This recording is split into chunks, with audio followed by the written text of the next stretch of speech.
Hi, Victoria. How are you today? Ingrid, it's good to hear from you. Good, thank God. I was What's calling. going on? Well, I was calling you today to basically share my story with my mother's passing. She had passed on June 2nd, this June that just passed, June 2nd. And it was a very challenging and very difficult moment for me. But believe it or not, all these years listening to yourself and Joel Osteen and learning the Word of God and reading the Bible has really helped me and really helped me stay as the eye of the storm while the storm took place around me. And I came to face my worst nightmare, and I faced it in peace. And I didn't realize how much in peace I was till I looked over the pictures of my mother's funeral and her burial, and I noticed that everybody around me was crying, but I had a smile. And then I realized, my Lord, you have never left my sight. You've always been with me. And you prepared me for this moment.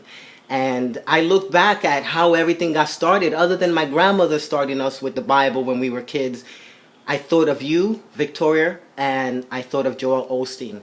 And I'm so grateful for you folks to be able to change the way people view the Bible, and to be able to change the way now you have more younger followers, people believing in God, because God is real, God is alive, and He still sits in the throne. And every day I go through challenges, and when I look up to the sky and I feel the sun ray or I see a cloud, I know that the Lord is with me, and He's protecting me.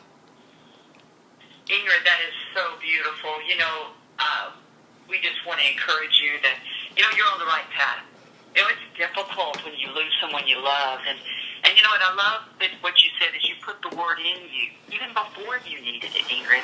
And it was there for you when you needed it. And so, you know what, Ingrid, there's a lot of people out there who have lost family members. And you know what, there is a time of mourning, but also you don't want to get stuck in that time of mourning, because your family members would not want you to be stuck there. They want you to move on. And Ingrid, so I'm grateful that you can look back and you can see where your faith started with your grandmother.